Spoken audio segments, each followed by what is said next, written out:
So after a long time not having air conditioning, I finally took this thing out. You can see it was all completely rusted. It was frozen. I dropped it on the floor, started moving again, but I bought a new one. I replaced that.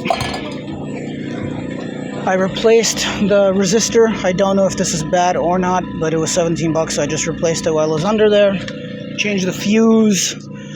Still couldn't get the compressor to turn on.